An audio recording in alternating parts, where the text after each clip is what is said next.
É com alegria que começamos mais um programa da Escola Dominical.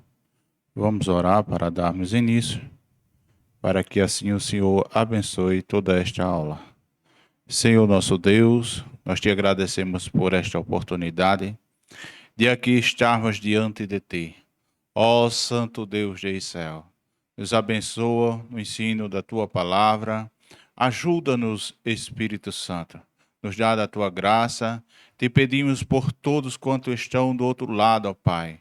Santo Deus, sendo alimentado por esta aula, a todos os irmãos que estudam as lições da escola dominical, a todo alunado, a todo professor, cobre o teu povo debaixo da tua sombra onipotente, ó Pai, em nome de Jesus. Amém. Prezados irmãos, nós vamos dar início à aula e vamos escutar os hinos sugeridos da lição, o hino 247 da nossa harpa cristã.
Agora vamos ouvir o outro hino da harpa cristã, o hino 455. 363.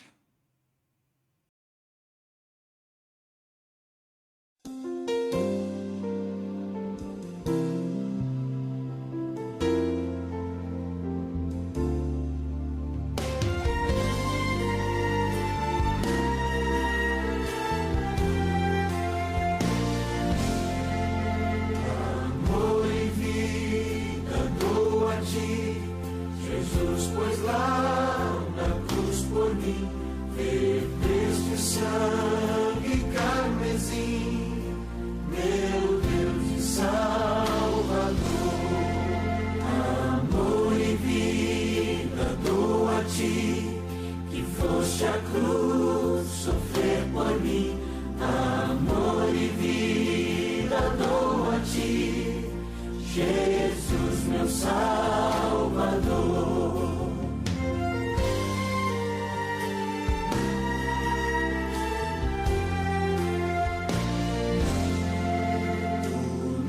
salvaste, isto sei, a minha fé em ti porém, feliz agora viverei contigo, meu Jesus.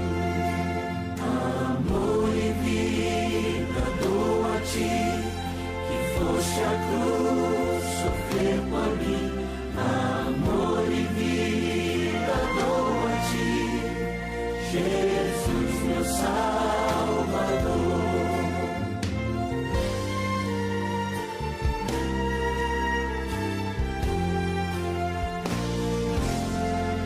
Tu que morreste sobre a cruz, concede mim, Senhor Jesus, e sempre ande na tua luz, em santificação.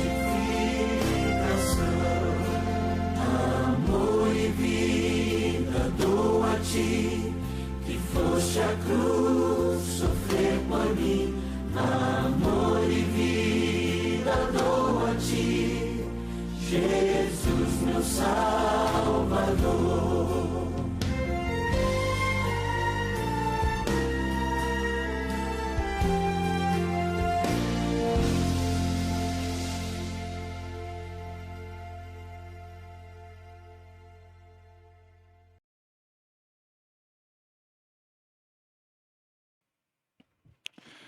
Graças a Deus estamos dando início à escola dominical. Continuidade, já ouvimos os hinos da harpa cristã. E hoje eu agradeço a Deus por esta oportunidade de aqui estar. Agradeço também ao nosso pastor Enilson Moraes pela confiança que tem me concedido de aqui estar para hoje aqui aplicar esta aula da escola dominical como professor também, o irmão Fábio também, professor da escola dominical. Eu também agradeço a superintendência na pessoa do presbítero Everaldo Lopes e o diácono Glauco de Taz também. Que Deus continue abençoando a superintendência da nossa escola dominical, a todo o alunado, a todos os professores. E hoje estamos com a 6ª lição, que vai falar que tem como título A Santificação Comprometidos com a Ética do Espírito. Né? E já a princípio, como a gente tem uma palavra que norteia toda a nossa lição, santificação. A santificação é uma ação do Espírito, na qual a vida de alguém que é separado por Deus passa a ser guiado, né? Passa a ser renovado, e isso nos traz, como diz o título, uma ética do Espírito. Né? Que a ética, que nós sabemos que ética é o conjunto de costumes ou hábitos, comportamentos de uma comunidade. Mas a ética do Espírito, né, é pureza, é a verdade, né? São as separações, a ética do Espírito, esses hábitos, esse comportamento dado pelo Espírito Santo. E isso é a ética do Espírito. Hoje nós temos como um texto áureo, lá em Hebreus 12 e 14, que nos diz: segui a paz com todos e a santificação, sem a qual ninguém verá o Senhor. Por que é tão importante a santificação? Já vimos neste texto áureo a importância da santificação, porque a santificação está intrinsecamente ligada à soteriologia, ou seja, à salvação, porque sem santificação também ninguém verá ao Senhor. É um tema tão importante, né, e tão impactante no nosso tempo, porque nós não devemos abrir mão, né, desta santificação, que também não é mérito humano, mas é também, como temos na nossa capa da nossa revista, é a atuação do Espírito Santo. Né? Nós estamos estudando o verdadeiro pentecostalismo. E a atuação do Espírito Santo, ele também atua na santificação, né? Não é mérito humano, não é das obras, aquilo que eu faço ou deixo de fazer, né? A santificação, ela sempre parte de quem? De Deus. E isso também nós vamos estudar no decorrer da lição, a santificação posicional e a santificação progressiva. A verdade prática nos diz: santificação é especialidade do Espírito Santo. Ela é instantânea, ao mesmo tempo progressiva, pois acompanha o crescimento espiritual do crente. A verdade prática, ela já vem diferenciar que a santificação, ela é instantânea, ou seja, a santificação posicional. É Deus que nos separa, como disse o salmista. É Ele que nos tira do monturo, de um charco de lodo e nos faz sentar juntamente nas regiões celestiais em cadeira de príncipe. E essa posição, ela é dada por Deus. Mas, enquanto vida aqui temos a necessidade também de assim andar, né, nos parâmetros, na ética do Espírito, que é a santificação progressiva. Que isso acompanha todo o crescimento, né, do crente. É como disse o sábio Salomão, lá em Provérbios, capítulo 4, porque o caminho do justo, a vereda do justo, é como a luz da aurora, que vai brilhando mais e mais até ser dia perfeito. Essa parte cabe a mim, cabe a você, a cada um de nós, né? Crescermos também e manter a santificação ativa. E quando Deus nos separa, que santificar no Antigo Testamento queria dizer ou santidade, ou consagrar, santificação, consagração, ou consagrar, é ser separado. E nós somos separados para quê? Para que tenhamos essa santificação progressiva, que ela é ativa e não passiva. Nós temos a leitura bíblica em classe que nos está sugerida, lá em 1 Pedro, capítulo 1, versículo 13 ao 23. Leamos toda a leitura bíblica em classe. Versículo 13. Portanto, cingindo os vossos lombos do vosso entendimento, sede sóbrio e esperai inteiramente na graça que se vos ofereceu na revelação de Jesus Cristo. Como filhos obedientes, não vos conformando com as concupiscências que antes havia em vossa ignorância. Mas, como é santo aquele que vos chamou, sede vós também santos em toda a vossa maneira de viver. Porquanto escrito está, sede santo, porque eu sou santo.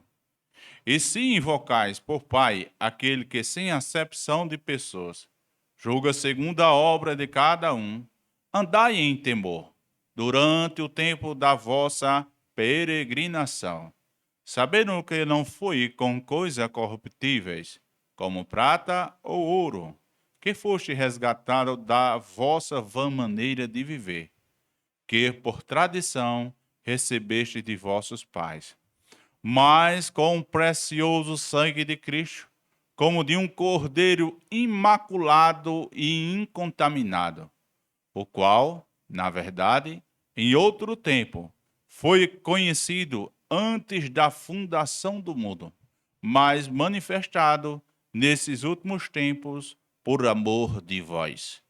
E por ele credes em Deus, que o ressuscitou dos mortos e lhe deu glória, para que a vossa fé e esperança estivesse em Deus, purificando a vossa alma na obediência à verdade, para caridade fraternal, não fingida. Amai-vos ardentemente uns aos outros, com um coração puro, sendo de novo gerado, não de semente corruptível, mas da incorruptível, pela palavra de Deus viva e que permanece para sempre. Na aula de hoje, nós temos como objetivo geral mostrar o quanto devemos estudar, estar comprometido com a ética do Espírito. O objetivo específico do primeiro tópico temos apresentar a santificação no Antigo Testamento. Segundo tópico, explicar a santificação no Novo Testamento. E aplicar o exemplo de santificação à vida dos alunos. Cremos que esta aula será de grande elevo espiritual para cada um de nós, porque Deus é santo e nos tomou para Ele para sermos também santos. A introdução desta aula de hoje, ela nos diz: Deus é absolutamente santo. Sua santidade é infinita e inagualável. Ele é santo em si mesmo, em sua essência e natureza. Prezados irmãos, eu vou parando e a cada momento que eu parar, nós vamos pontuando cada parágrafo da lição. Deus é santo. Sabemos que Deus é onipotente, onisciente e Deus onipresente. E Deus é eterno, né? Ou seja, ele não teve início nem tem fim. Ele é eterno. E ainda além de ser eterno, Deus também, ele é santo em si mesmo, a sua essência. Ele não precisou de nenhum agente para ser santo, né? Na eternidade, assim como ele criou todas as coisas, a santidade absoluta se encontra, como ele diz, sede santo, porque eu, o Senhor, sou santo. O parâmetro de tudo para a santidade é o Deus que servimos, né?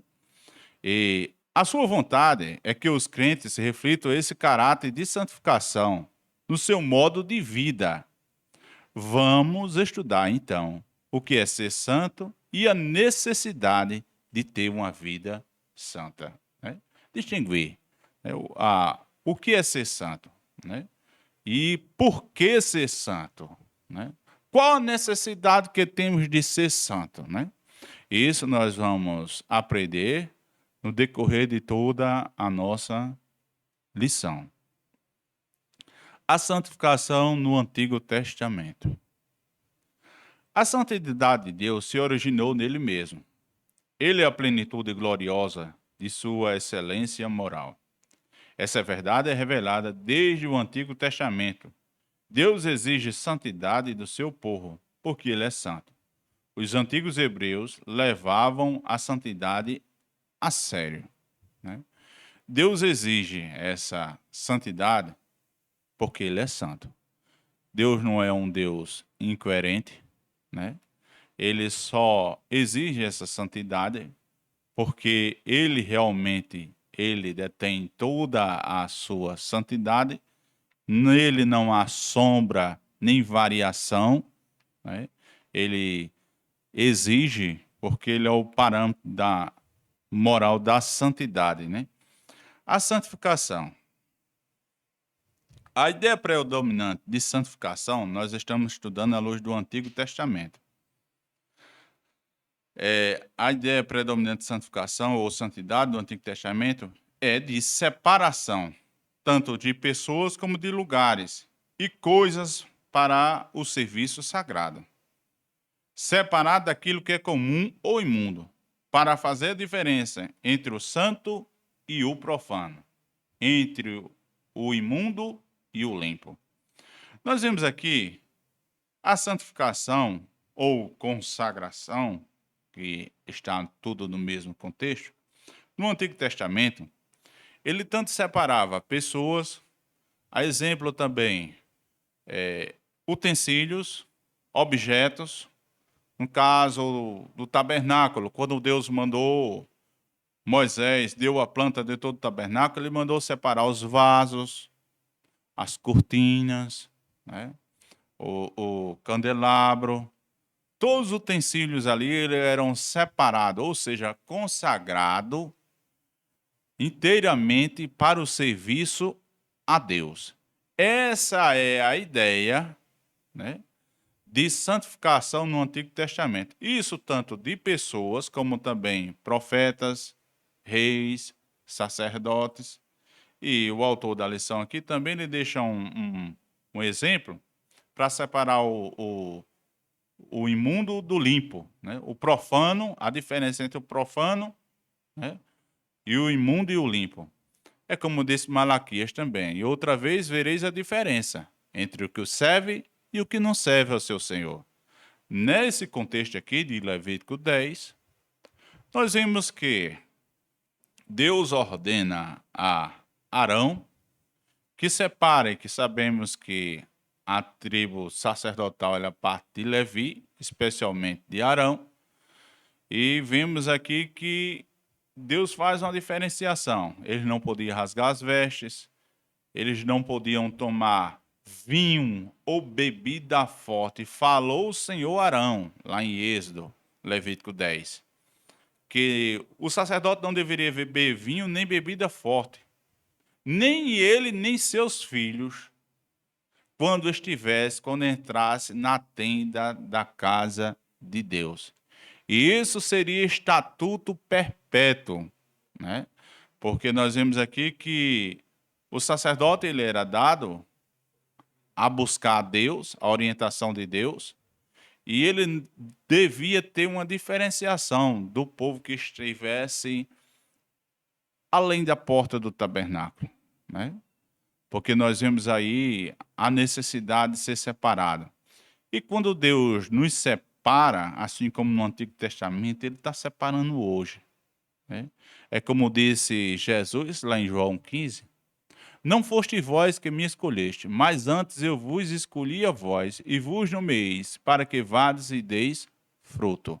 Então nós vemos aqui, tanto como a aula passada, fruto do Espírito, como esse conjunto de ética, moral, costume dado pelo Espírito Santo, Deus nos separou para o quê? Para o uso exclusivo de Deus. Quando Deus nos separou, nós nos despojamos do velho homem, ou seja, das concupiscências da carne, passamos a ser guiados pelo Espírito Santo e agora nós temos uma separação para o quê? Para o uso de Deus, né? Para Deus nos utilizar. É como disse Paulo, que ele nos fez em vaso de barro, também sabendo, né, que a excelência do poder é dele. Então, a separação aqui, como ele fala do Antigo Testamento, tanto pessoas como lugares, objeto, era para o uso de Deus. Profano é alguém que se mostra indiferente no que diz respeito ao sagrado, né?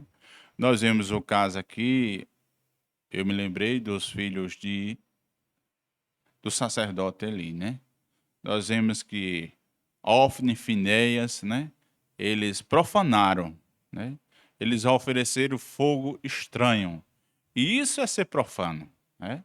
É você tratar com leviandade, tratar, desprezar o que é sagrado. Isso está profanando. O verbo hebraico é Kadash, ser santo, ser santificado, santificar, ser posto à parte, é mais usado no Antigo Testamento. Aparece 830 vezes, incluindo os derivados, e cuja ideia central é separar do uso comum para o serviço de Deus, consagrar, né? Separar do uso comum. Aquilo que a gente tinha como um norte na nossa vida, para que a gente era usado, né?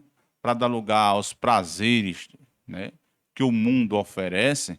Então, hoje nós somos separados deste uso comum e, como Jesus disse, agora vocês partem a ser sal e luz desta terra.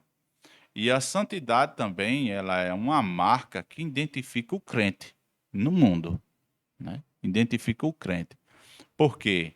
Porque nós vemos aí que quem é santo,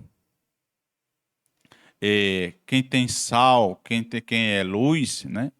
ele está mostrando, evidenciando que o reino de Deus está nele, né? É como nós vemos, eu vou dar um exemplo do Antigo Testamento, eu gosto muito de trabalhar com exemplo, quando aquela sunamita, ela viu Eliseu, né? Ele disse, eu vejo que por aí passa um santo homem de Deus.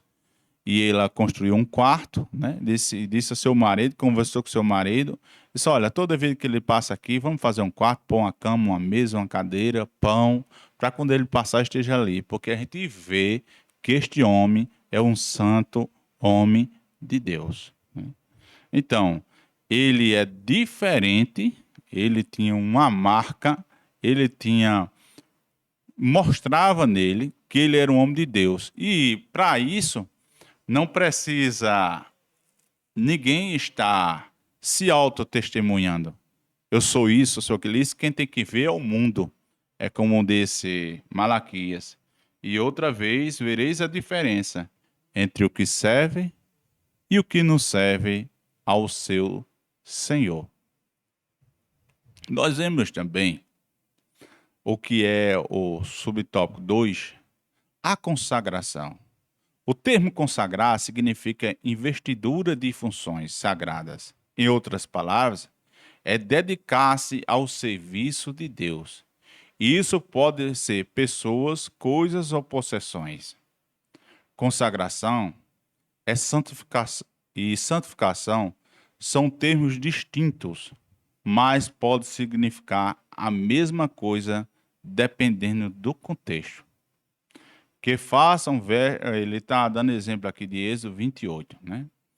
O verbo hebraico para consagrar é o mesmo santificar-se. Ser santo trata-se de uma exigência justa e necessária para o sacerdócio levítico e para o tabernáculo.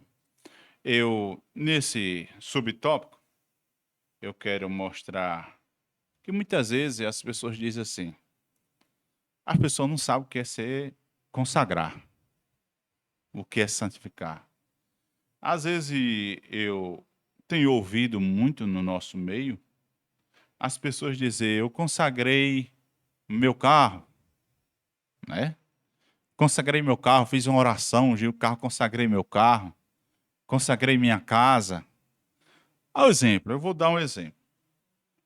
Lá e mostrar na palavra de Deus, lá em Levítico 27, para não ficar só nas minhas palavras, o que é consagração? O que é você dedicar algo a Deus? Consagração é dedicar algo a Deus, né? E nós vemos aqui que, lá em Êxodo 27, o versículo 28 ao 30, nós vamos ver aqui o que é ser consagrar. Ele diz, todavia nenhuma coisa consagrada que alguém consagrar ao Senhor, de tudo que tem, de homem, ou de animal, ou do campo, ou da possessão, se venderá, nem resgatará.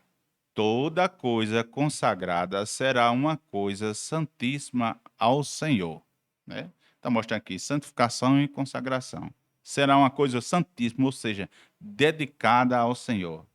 Toda coisa consagrada que for consagrada do homem não será resgatada, certamente morrerá, né? Nesse contexto aqui, nós vemos, como o Senhor falou, ensinou que era consagrada, o judeu jamais ia consagrar uma coisa a Deus e ele ia resgatar, querer de volta, né? E nem também podia nem resgatar, nem vender, né? Eu vou dar um exemplo. A gente vê muito hoje,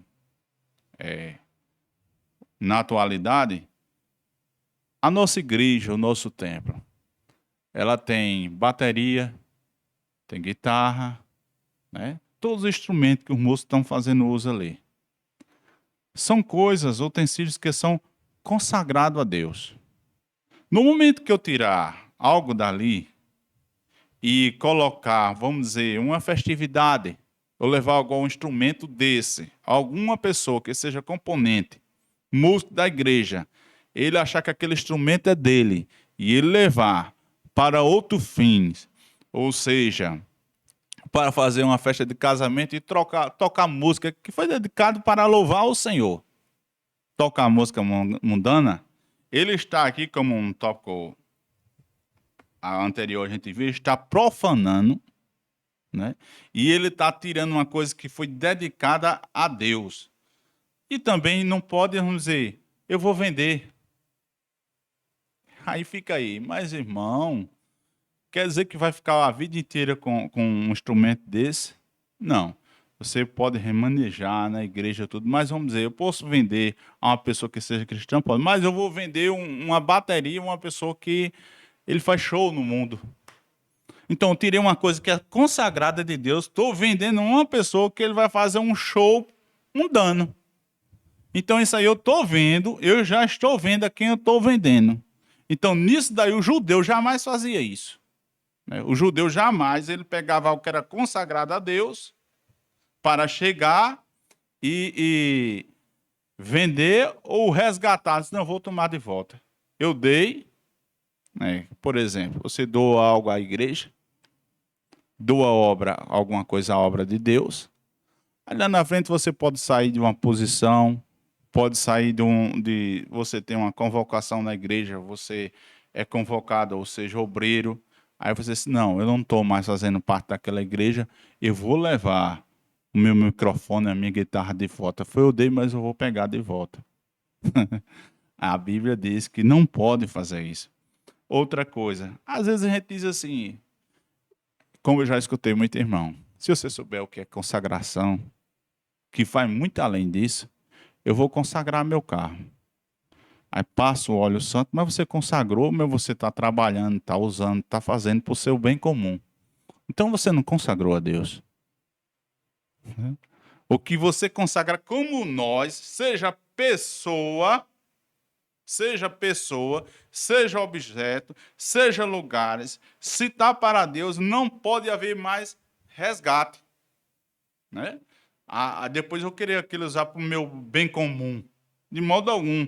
É como Deus. Deus nos separou para ser um povo santo. Né? Ele nos tomou para ele e a outro ele não dá a sua glória. Ele não dá a sua glória a outrem. Quer dizer, nós não podemos, se já somos separados por Deus, se somos justificados, somos santos, separados para Deus, então nós não podemos servir o quê? Ao Deus deste século. Né? Ser usado pelo inimigo. Então, isso é consagração. Isso é santificação, que está nesse contexto, tem o mesmo sentido. Né? Ser santo ou consagrado. A purificação. O termo é tahor, puro, limpo, derivado do verbo tahor, ser limpo, puro, santo do verbo. Pertence ao mesmo campo semântico. Ambos se aplicam à santidade de Deus, como também as pessoas que se aproximam dele e se purificam de toda sorte de pecado e idolatria. Né? O termo grego equivalente a tahor, na Septuaginta, torna limpo, limpar, purificar, santificar, consagrar. Nós vemos aqui que essas 20 palavras hebraicas do Antigo Testamento, como kadosh, entre outras, são termos frequentes e importantes no Novo Testamento. Né? Ser puro, limpar, purificar. Nós vemos aqui que a purificação, né? Como tinha os vasos que eram usados, purificados exclusivamente para Deus, a purificação hoje do mundo, até a consciência. Vamos ver no exemplo o que é ser santo. Lá em Filipenses, o apóstolo Paulo diz: quanto mais, irmão, tudo o que é justo, puro, agradável, de boa fama, Nisso ocupai, quanto mais tudo que é justo, por nisso pensai. Ele está dizendo até o nosso pensamento, né? Ele tem que ser purificado. Tudo que há, tudo que quanto é justo, puro, de boa fama, nisso pensai. Aí é nisso que a gente tem que ocupar o quê? Os nossos pensamentos, né? Os nossos pensamentos. Já porque a santificação, ela parte, essa purificação, ela parte de dentro para fora, né? Ela é dada pelo Espírito Santo. Foi o que Jesus disse a Nicodemo: é necessário vos é nascer de novo. Então, o homem parte a ser regenerado por dentro. Nós vemos que o Espírito Santo, que é a atuação do Espírito Santo, a santificação, passa e vai se tornando assim o processo de purificação, e assim a gente tem esse processo, e esse processo é contínuo, né? De limpar, né? Como Jesus disse que ele é a videira verdadeira. Toda vara que não dá fruto, ele corta, limpa para que dê mais fruto. O processo de purificação é dado pelo Espírito Santo, e o mesmo Espírito, como disse Paulo Romano, e o mesmo Espírito testifica com o nosso espírito que somos filhos de Deus. Daí então nós passamos a ser o quê? Renovado, como disse Paulo em Romanos 12. Renovado pela transformação do vosso entendimento. A gente sempre precisa ser purificado para o uso de Deus, né? A ser santificado, a ser consagrado, né? E a purificação. É o que nós precisamos. Isso é interessante, que a santificação, ela é uma ação primária de Deus e secundária do homem, né? Quando ele diz aqui: mas como é santo aquele que vos chamou, sede vós também santos em toda a vossa maneira de viver. Nós vamos aqui o quê? A ação do homem, né? A ação do homem. Nós temos uma ação primária em Deus, na pessoa do Espírito Santo, uma ação primária em Deus, que é comprometidos com a ética do Espírito, e uma ação secundária do homem. Como é santo aquele que vos chamou, sede vós também santo em toda a vossa maneira de viver. Nós vimos aqui no primeiro tópico que a santificação no Antigo Testamento ele permeia em Deus. Agora nós vamos ver a santificação no Novo Testamento, né? A santificação, ou santidade e seus cognatos, são termos comuns ao Antigo e ao Novo Testamento. E trazendo o mesmo conceito, na Nova Aliança, santificação é a semelhança do caráter de Cristo e o efeito real da salvação na vida cristã. Está vendo aí? Nós vimos que, como na Antiga Aliança, eles pregavam, como Jesus dizia, as Escrituras, os Salmos, os profetas, né? São de mim que eles testificam. Então nós vemos que quando o verbo, agora ele permeia em quê? Em Cristo. Por quê? Porque nós vemos, eu acho muito lindo como o evangelista João ele começa o seu evangelho. Ele diz: e o verbo era Deus, e o verbo estava com Deus. No princípio, ele volta lá no princípio do Gênesis. No princípio, a gente vê agora essa transição. No princípio, e o verbo era Deus, e o verbo estava com Deus, e o verbo se fez carne e habitou entre nós, né? Nós vemos aqui que a santificação, eles tinham o parâmetro de santificação em Deus. Mas no antigo, na nova aliança, o que nos traz hoje para a igreja a santificação é o quê? A semelhança e o caráter de Cristo. É o efeito real da salvação na vida do crente. Muito importante. Ele diz, e o versículo 14 diz: e o verbo se fez carne e habitou entre nós, e vimos a sua glória como a glória do unigênito do Pai, cheio de graça e verdade. Então, no momento que o Verbo, Jesus, se fez carne, no princípio, nós vimos já na atuação, desde Gênesis, para a criação de tudo, a Trindade Santa ela estava presente, desde o Gênesis. Mas quando o Verbo se fez carne e habitou entre nós, hoje nós temos o grande parâmetro de santificação, que é para a igreja o caráter de Cristo, né? E o efeito real da salvação na vida de cristã. Aí eu me pego porque eu digo assim que a santidade, o que é santidade? Santidade não é aquilo que eu faço ou deixo de fazer, né? Nós vimos que, baseado em Efésios, para explicar, já adentrar esse tópico, Efésios capítulo 2, vamos ver o que vamos aprender em Cristo, o que é santidade, né? Efésios capítulo 2, o que é que a palavra de Deus nos ensina.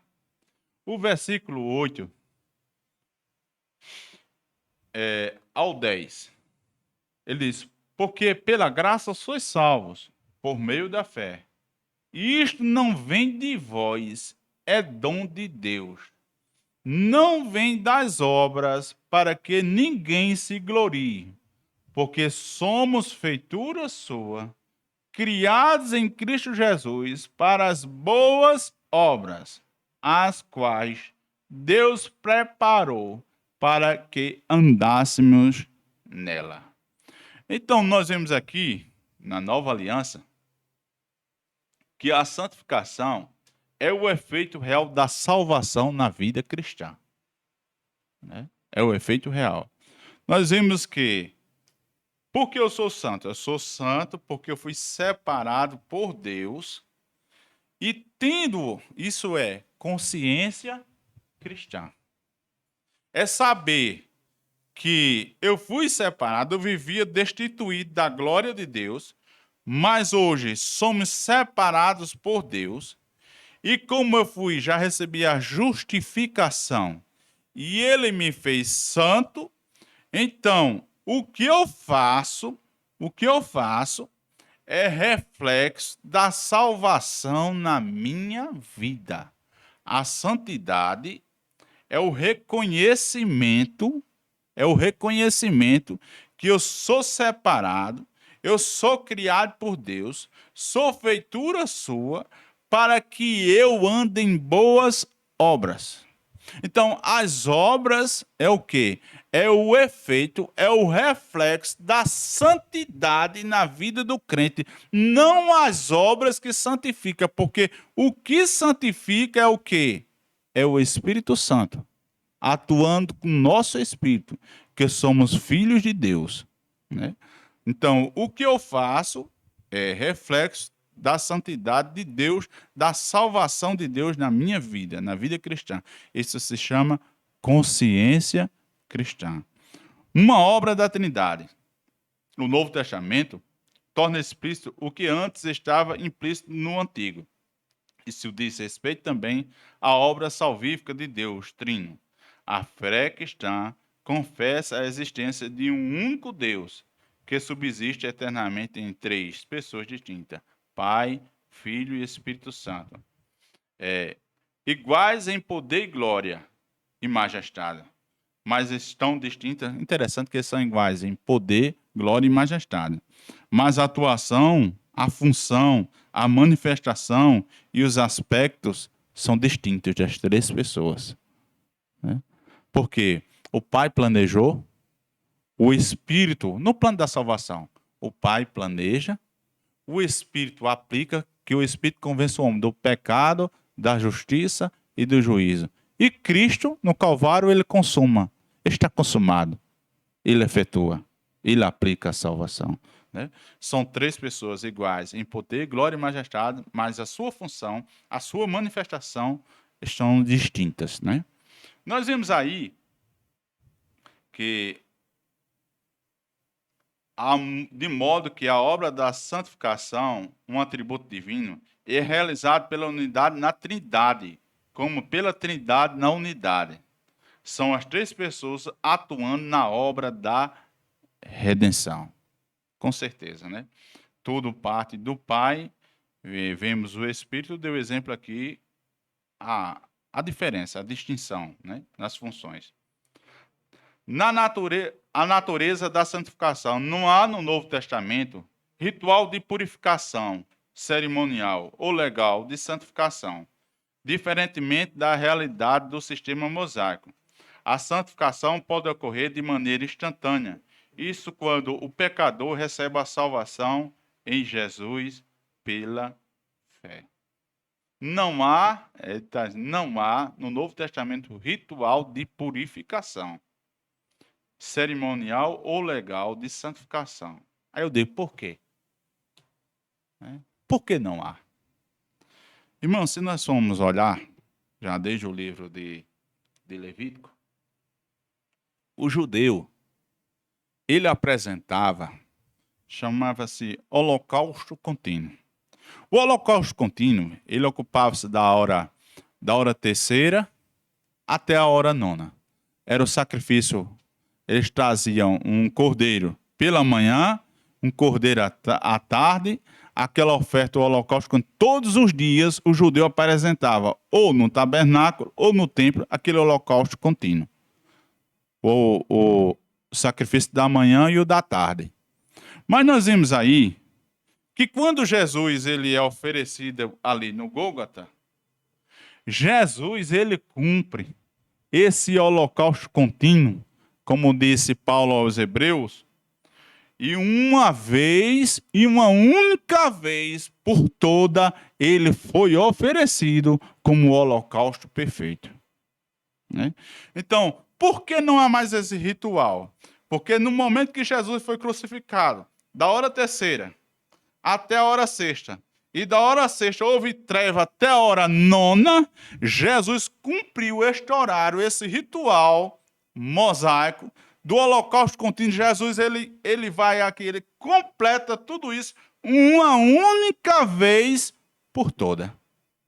Aí neste momento que Jesus ele vai ao Calvário e ele diz, está consumado, não há mais necessidade cerimonial, né, ritualística de sacrifício mosaico para a santificação. A santificação agora ela é dada do quê? Ele é um processo que parte e somos presenteados com isso, como a justificação, o homem passa a ser santo. Porque, como vemos várias epístolas do apóstolo Paulo falando, aos santos que estão na igreja, né, de Gálatas, aos santos irmãos. Por quê? Porque ele tem essa consciência que essas pessoas são separadas e ela na santificação posicional, né, como Cristo. Por exemplo, posicional por quê?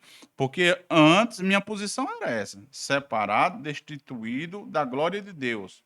Como diz lá em Efésios, capítulo 2, a minha sentença era o quê? Era a morte. Mas agora, na santificação agora posicional, aquilo que eu era separado, eu passo a ser o quê?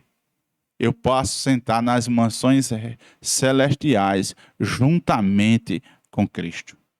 Isso é a santificação posicional. E ela é instantânea, né?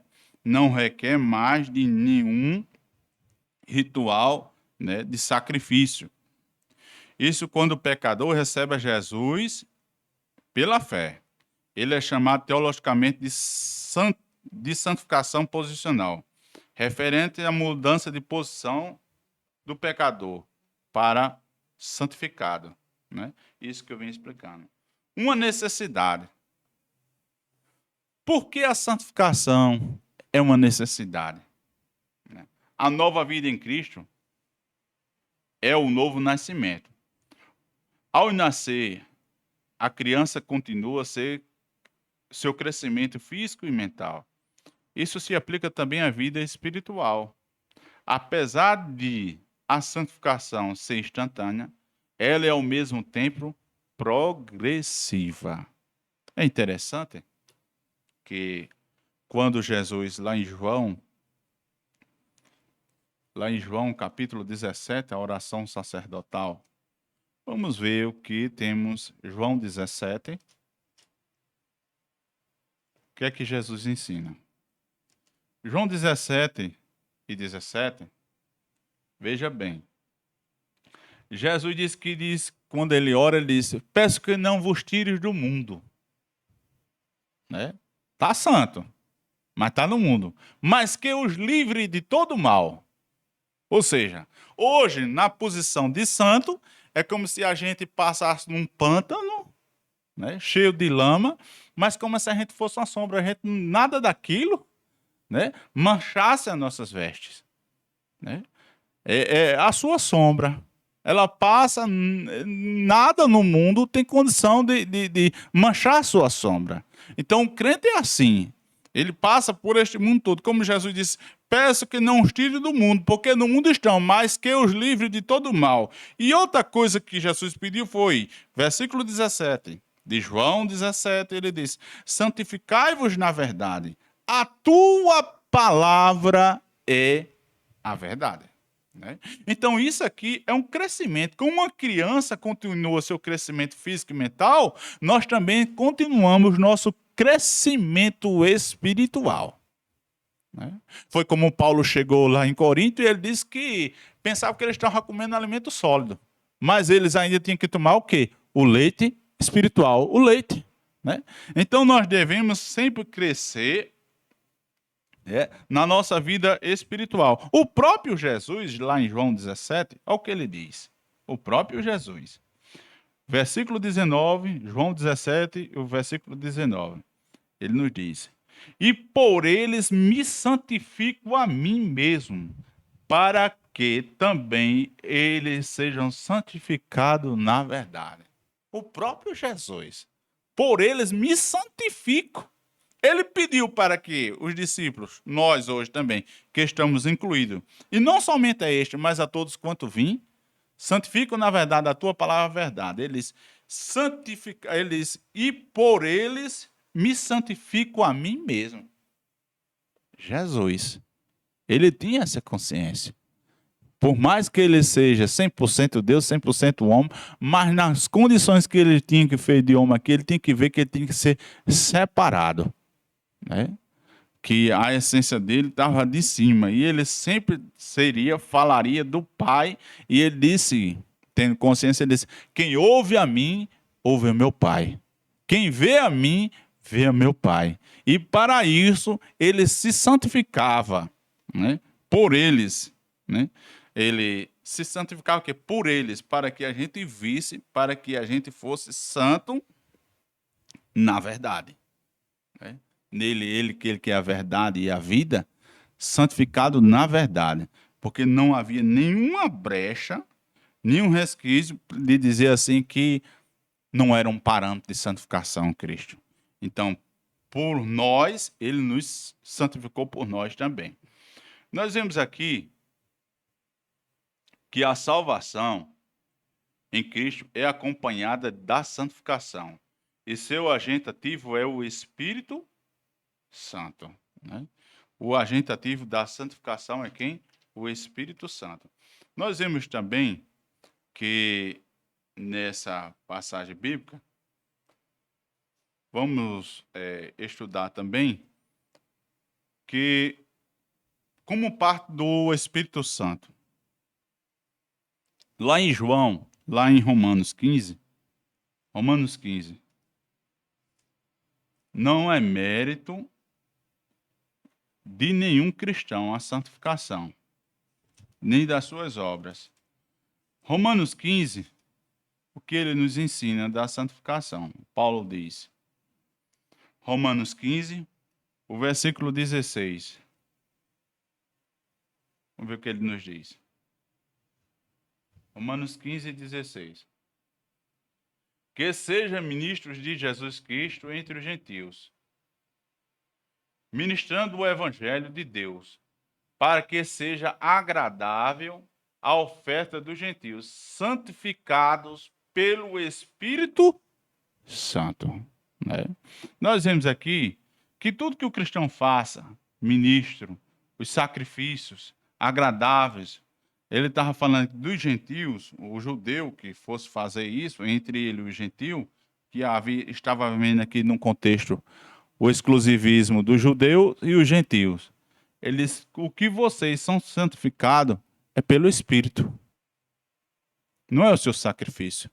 Não é o modo de você ministrar. Então nós vemos aqui que a santificação ela parte do Espírito Santo, né? E como diz mais, é o agente ativo. A vida cristã é uma carreira. Assim, a santificação progressiva que nos torna mais semelhante a Cristo. Não se trata de um tema secundário, pois sem ela ninguém verá o Senhor. É a necessidade, né? É como se diz, eu disse aqui no princípio da aula, que a santificação ela está atrelada à soteriologia, ou seja, à salvação. Por que tão necessidade, né? Sede santo porque eu sou santo. Ele diz aqui, também nós vemos, que sem santificação, ninguém seguia a paz com todo, e a santificação sem a qual ninguém verá o Senhor.